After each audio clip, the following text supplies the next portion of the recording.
오늘은 성령이 하나 되게 하신 것이라는 제목으로 함께 하나님 말씀 전하겠습니다. 하나 된다는 것, 얼마나 우리들에게 소중한 주제인지 모릅니다. 우리는 우리의 가정 안에서 혹은 회사 안에서 내가 일하는 일터 안에서 몇 명 되지 않는 소수의 사람들 안에서도 서로 마음들이 나뉘어져 있는 것을 볼 때가 있습니다. 한 가정 안에서도 남편의 마음이 다르고 아내의 마음이 다르고 아들 마음, 딸 마음이 다 다른 것을 볼 수가 있습니다. 가정은 하나인데 하나씩 다 나뉘어져 있을 때가 있습니다. 그래서 여러분, 하나됨이라고 하는 것은 굉장히 중요한 것입니다. 우리 교회 안에서도 교구가 있죠. 교구가 나뉘어져 있는데 또 그 교구 안에 어떻습니까? 각 은혜의 집이 있고 또 성교회가 있습니다. 그런데 그 은혜의 집 안에서 혹은 성교회 안에서 마음이 하나 되지 못하고 두 조각, 세 조각으로 서로 마음이 나뉘어져 있을 때 리더의 마음은 너무나도 힘들고 불편한 것입니다. 비단 리더만 그러겠습니까? 하나 되지 않을 때에 그곳에 참석한 모든 사람들은 큰 불편을 느끼게 되는 것입니다. 그래서 하나됨이라고 하는 이 주제는 너무나도 중요한 주제입니다. 예수님께서 이 땅에 오셔서 뭘 하셨는가? 하나님과 우리를 하나 되게 하셨습니다. 하나 되게 하시는 그 영은 바로 그리스도의 영입니다. 그리고 사단은 반대로 무엇을 하냐면 자꾸 나눕니다. 조그마한 이 가정 안에서도 서로 마음이 나뉘어지게 하고 생각이 나뉘어지게 하고 다툼이 있게 하고 질서를 깨버리고, 이것이 바로 사탄이 우리에게 하는 일입니다. 그래서 오늘 우리는 이 본문 말씀 속에 얼마나 이 본문 말씀이 중요한가. 오늘 주님께서 사도 바울을 통해서 3절에서 뭐라고 말씀하시냐면, 말씀을 보겠습니다.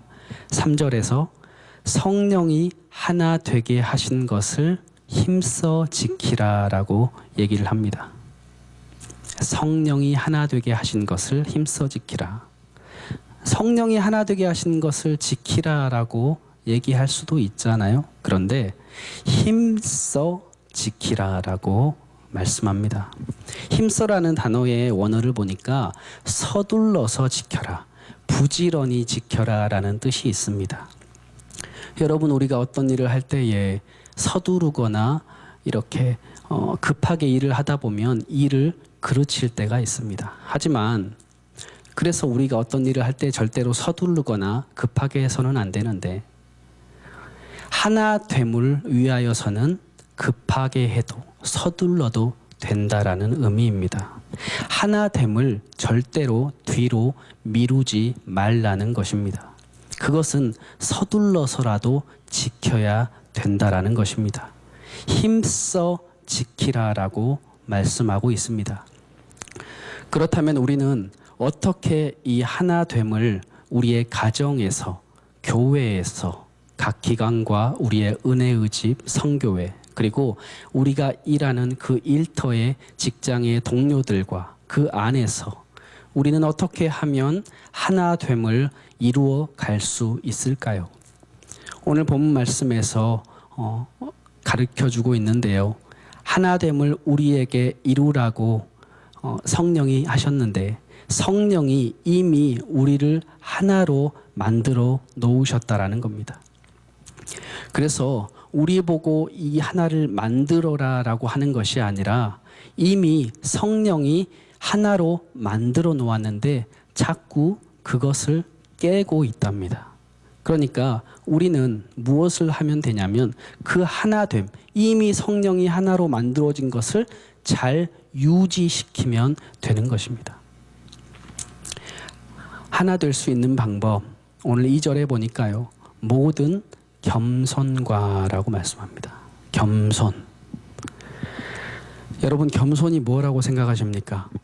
겸손의 반대는 교만이지요. 교만. 그래서 교만한 사람들이 모여 있는 곳은 꼭 깨어진다라는 것입니다. 나뉘어지고 분열이 있다라는 거예요. 하나 되게 하는, 이 공동체를 하나 되게 하는 그 놀라운 마음의 태도가 뭐냐면 바로 겸손의 태도다라는 것입니다.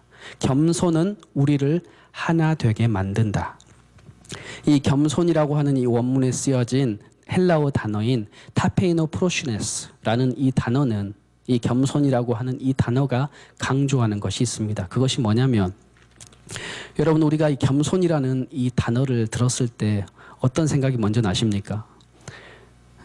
우리는 타인 앞에서, 다른 사람 앞에서 나 자신을 낮추는 행위를 세상에서는, 혹은 우리가 알고 있는 그 겸손이라는 단어로 이해를 합니다. 다른 사람 앞에서 나를 낮추는 행위. 아이고, 어떻게 그렇게 일을 다 잘 하셨어요. 정말 대단하십니다. 아니에요. 제가 한 게 아니에요. 다 저를 도와주신 분들이 계셔서 함께 할 수 있었어요. 아이고, 겸손하시기까지 하시네요. 우리는 겸손을 타인 앞에서 나를 낮추는 행위라고 이해를 합니다. 그렇지만 그의 마음은 은근한 의로, 교만으로 채워질 수가 있습니다. 성경은 그것을 겸손이다라고 얘기하지 않습니다. 성경에서 성경이 얘기하는 이 겸손, 타페이노 프로시네스라고 하는 이 단어는 어떨 때 쓰이는가? 바로 하나님 앞에서 나를 발견할 때에 우리의 인생에, 우리의 마음에 나타나는 태도를 얘기를 합니다. 하나님 앞에서 바로 내 자신을 본 거예요.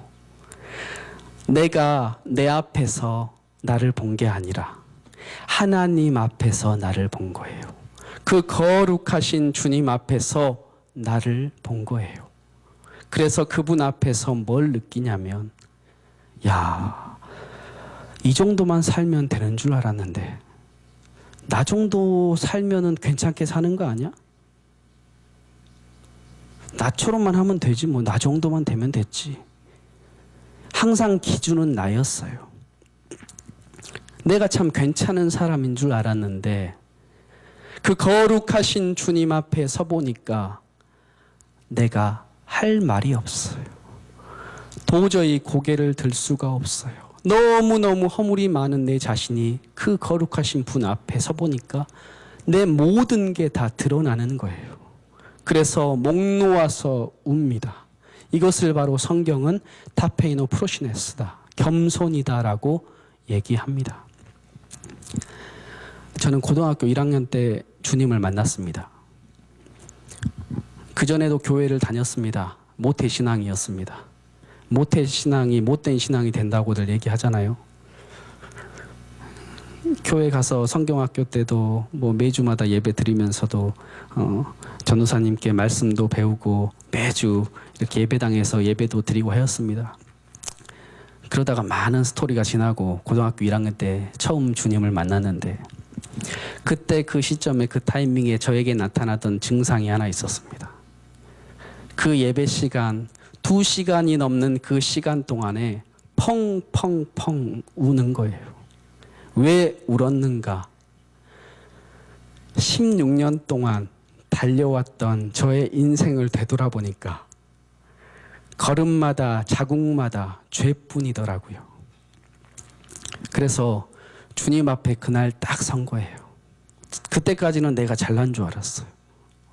잘난 줄 알았어요. 그런데 그날 딱 주님 앞에 서 보니까 성경에서 얘기하고 있는 그 죄인이 바로 저인 거예요. 저인 거예요. 내가 예수 그리스도를 십자가에 못 박은 사람이었더라고요. 그래서 그날 그것을 안 그날 나는 아무것도 할 게 없는 거예요. 내 생명, 내 꿈, 내가 이루려는 거, 뭐 소중한 게 없어요. 소중한 게. 왜? 나는 죽을 수밖에 없는 죄인인데 내 생명보다 소중한 게 뭐가 있습니까, 여러분? 돈이요? 뭐 친구요? 가족이요? 그날 아무것도 할 게 없어. 너무 미안해서, 너무 죄스러워서 엉엉엉 웁니다. 목 놓아서 웁니다. 하나님, 바로 그 죄인이 접니다. 내가 그 쳐 죽일 죄인입니다. 하나님 앞에 엉엉엉 우는 이 상태. 이 상태가 바로 타페이노 프로시네스. 여러분, 이사야가 우시야 왕이 죽던 해에 성전으로 들어갑니다. 제사장이었기 때문에 맨날 성전을 들락날락했던 사람이죠.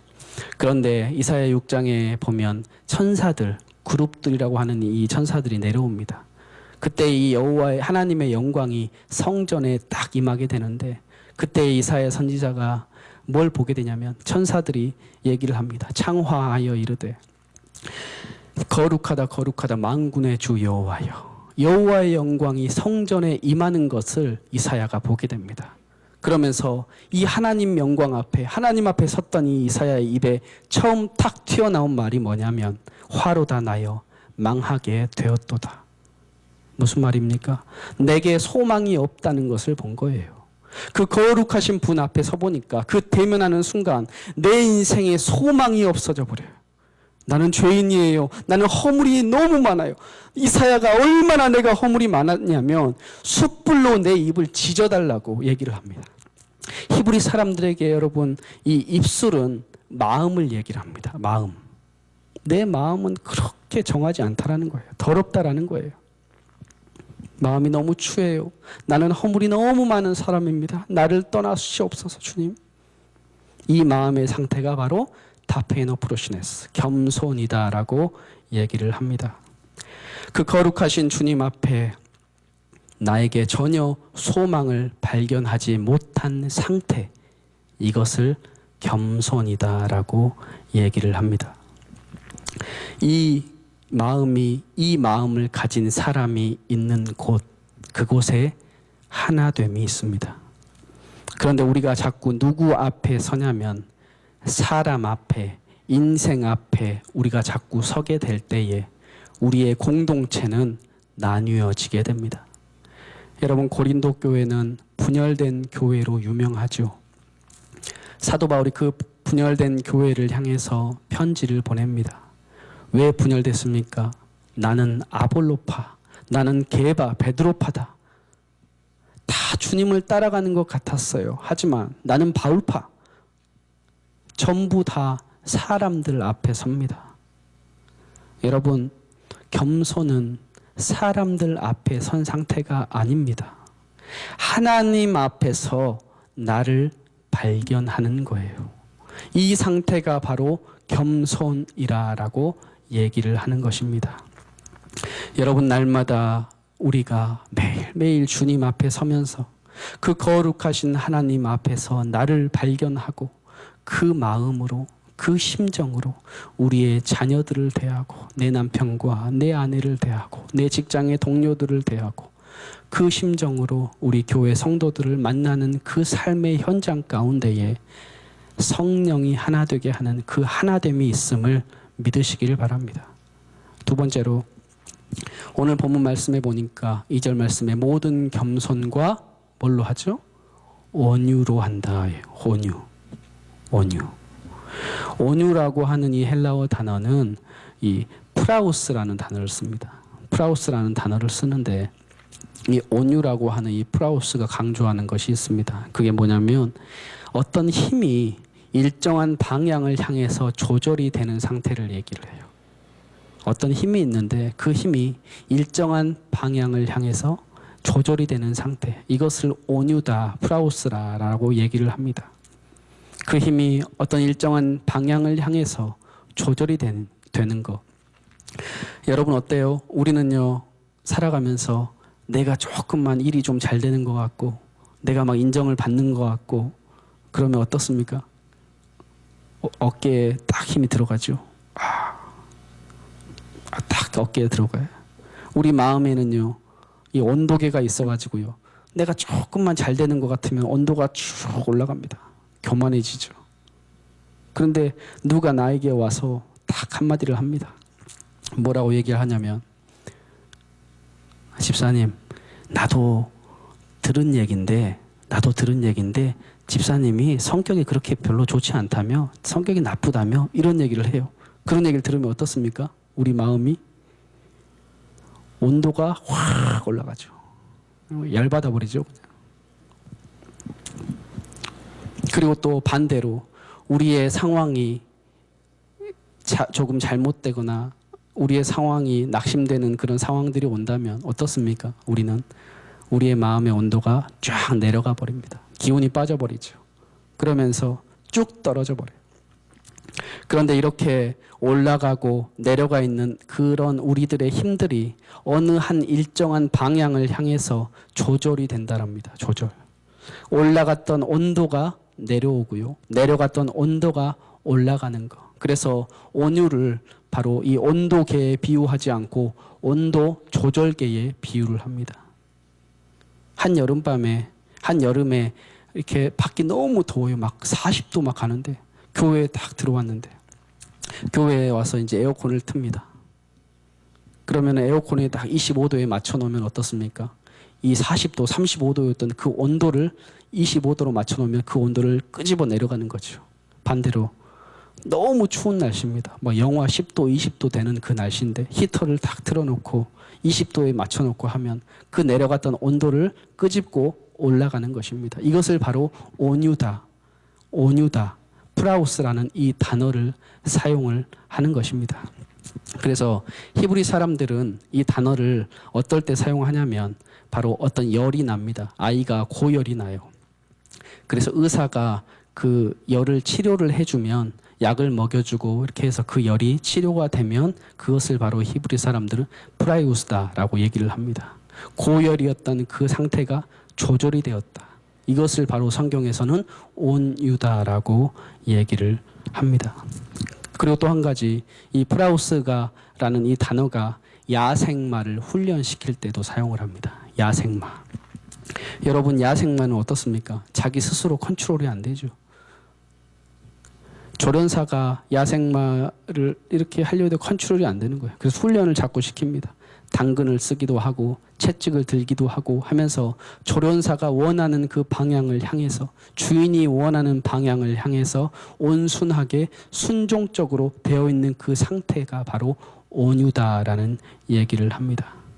여러분, 야생마가 가지고 있는 그 기질이 없어졌을까요? 아니에요. 그 기질은 그대로 있는 거예요.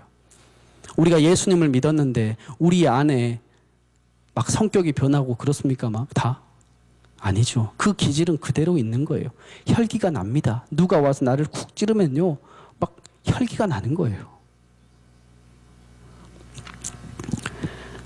집사님 성격이 안 좋다며? 집사님 거짓말장이라며? 그러면 우리는 화가 나는 거죠. 아니, 누가 그래? 누가?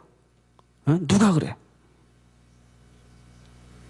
우리 안에 다 그런 기질이 있다라는 것입니다. 그런데 우리 안에 있는 이런 기질들이 어디를 향해서 조절이 되냐면 바로 주님이 원하시는 방향을 향해서 조절이 되는 상태.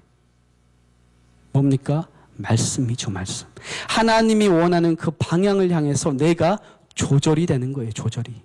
내가 조절되는 그 상태를 봐도 바로 온유하다라고 얘기를 합니다. 여러분, 그런데요, 다 조절된다고 해서 온유하다라고 얘기할 수 있을까요? 여러분, 명절에 가족들이 모입니다. 가족들이 모였어요. 그래서 막 이렇게 온 가족들이 모여서 막 식사를 하는데 와이프가 나를 탁 건드리는 거예요. 그래서 막 순간 열이 팍 받았어요. 근데 그 앞에서 표현을 합니까? 안 하죠. 왜? 체면 때문에 안 합니다. 그 앞에서는 절대 안 해요. 그 앞에서 웃고 있죠. 속은 뒤집어지는데 웃고 있습니다. 나의 의 때문에, 나의 자존심 때문에, 나의 체면 때문에. 성경은 이것을 온유다라고 얘기하지 않습니다. 내가 조절되는 이유는 바로 말씀 때문이어야 돼요. 하나님의 말씀. 그래서 성경에는 온유에 대한 이 대표 주자가 두 사람이 나옵니다. 바로 예수 그리스도. 예수님은 당신 스스로에게 나는 온유하고 겸손하니 나에게 와서 배우라라고 말씀하십니다. 왜 온유하십니까? 예수님은 힘이 있었어요. 권세가 있었어요. 12영을 말씀 한마디로 불러내릴 수 있는 그런 힘을 갖고 있는 예수님이셨는데 기질이 있다는 거죠. 힘이 있다는 겁니다. 죽은 자도 말씀 한마디로 살려내시는 그 영혼을 데려올 수 있는 분이 바로 예수님이세요. 그런데 그런 분이 십자가 앞에서 뭐라고 하십니까? 이 잔을 내게서 옮겨주옵소서. 원함이 있었대요. 예수님이 원했대요. 옮겨지길 원했대요. 하지만 조절합니다. 어디로 조절하죠? 다운되고 다운됐던 당신의 그 마음을 끄집어 올려서 무엇으로? 바로 십자가를 지라고 말씀하시는 그 아버지, 나의 주인이 원하시는 그 방향을 향해서 나의 기질과 나의 힘이 조절이 되고 있습니다. 자신이 소유한 그 엄청난 힘을 예수님은 사용하지 않으십니다. 그 힘을 쓰지 않으면서도 아버지의 뜻이 이루어지게 하는 것. 혈기를 낼 수 있었지요. 분노할 수 있었습니다. 그런데 안 써요. 왜? 아버지가 기뻐하지 아니하시니까. 하나님이 기뻐하시는 그 방향을 향해서 나의 힘이 조절되는 그 상태를 바로 온유다라고 얘기를 합니다. 여러분, 모세는 어떨까요? 민수기 12장 3절에서는요, 이 사람 모세는 온유함이 지면의 모든 사람보다 승하다라고 얘기를 합니다. 모세가 구스 여인을 취했더니 이 미리암과 아론이 막 비난하면서 조롱하고 비방을 합니다. 너만 선지자냐? 하나님이 우리에게도 말씀하신다. 모세가 열을 받지요. 열 납니다. 올라갑니다. 그런데 그 권위를 가지고 그 둘을 쳐버릴 수도 있어요. 하지만 안 합니다. 그때 뭐라고 합니까? 모세는 온유함이 지면의 모든 사람보다 승하다. 오늘 내 삶에 올라가고 있는 나의 이 템포, 올라가고 있는 이 템포 기질을 딱 잡고 끌고 내려가요. 왜? 아버지가 원하시는 그 방향을 향해서 나의 힘이 조절되고 있는 그 상태가 바로 온유함입니다. 온유함. 사랑하는 성도 여러분, 오늘 이 겸손과 온유가 있는 그 사람에게는 그 사람이 있는 곳에는 그 공동체에는 하나됨이 있음을 믿으시길 바랍니다.